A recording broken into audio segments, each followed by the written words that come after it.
So it is National Lead Poisoning Prevention Week, and the city is actually working to educate New Yorkers about the hazards of lead and the measures that you can take to prevent exposure. So data reveals there's been a 93% decline in childhood lead exposure since 2005, and that's thanks to housing and health code inspectors who work to make sure there's no lead-based paint in homes, at work, in our daily lives. Joining us right now is the Commissioner of Housing Preservation and Development, Adolfo Carrión Jr.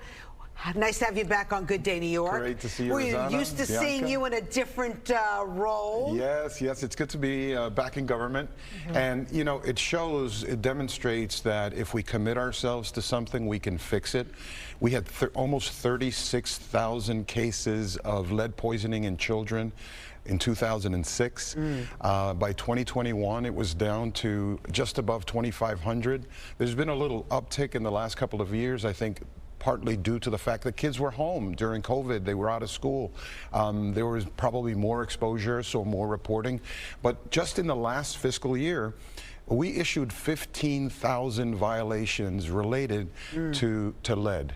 And it's important that if parents see peeling paint or any kind of indication that there might be lead in their old buildings, many people in New York rent in old buildings, they should report it to 311. Also, get the kids tested.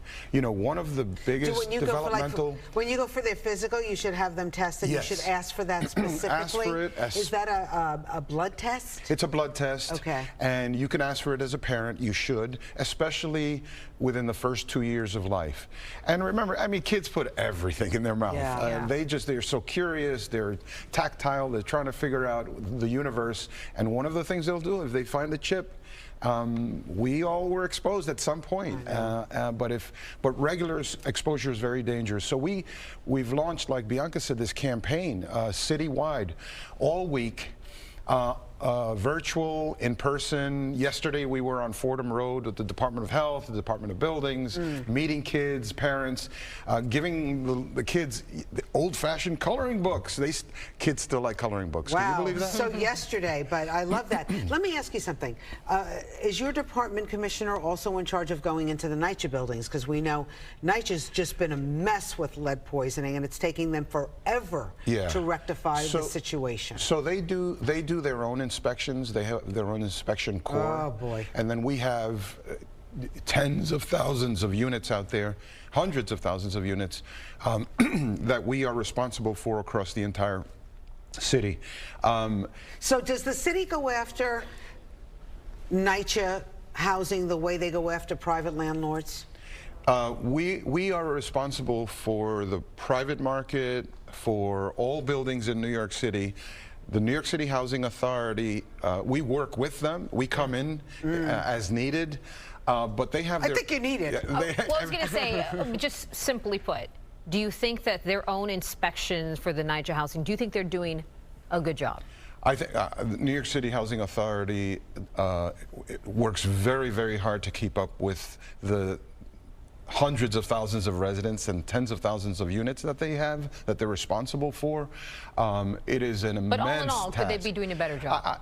We could all do a better job, and that's something that we're all striving for all the time. And I know that this administration is super committed to ensuring that the trend that we have established over the last 18 years continues downward, because every child needs to be protected from lead. So let me ask you a question. Once they call 311, what happens?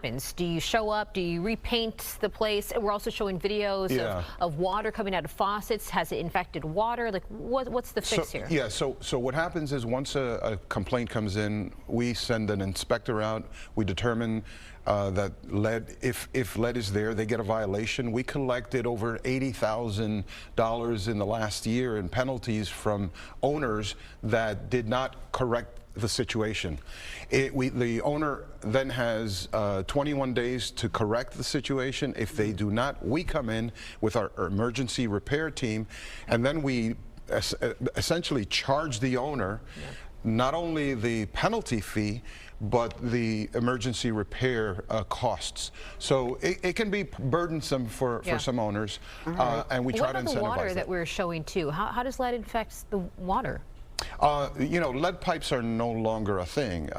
So this is really about paint exposure and lead that ultimately often becomes airborne or gets ingested by a child. So, Commissioner, I know you have some outreach vans going into the neighborhoods. We do. And what can people do when they see those vans in the neighborhood? You know, we're in commercial strips where shoppers are. You just approach. We have information tables. We have staff there.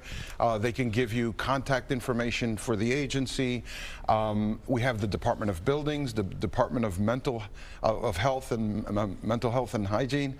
We have the Department of Consumer and Worker Protection partnering with us. We're doing in-person. We're doing virtual. You can visit our website. Yeah, we got the website up there right fantastic. now, nyc.gov/lead -based -paint. Yes, okay, good, good. I could not remember that. Yeah, well, I couldn't either. Commissioner Carrión Jr., nice to have you on Good Day New York. You got your hands full. Great to be here. Look forward to coming back. And congratulations also, Grandpa. Thank you, thank you, thank you. That's the best part. Yes, it is.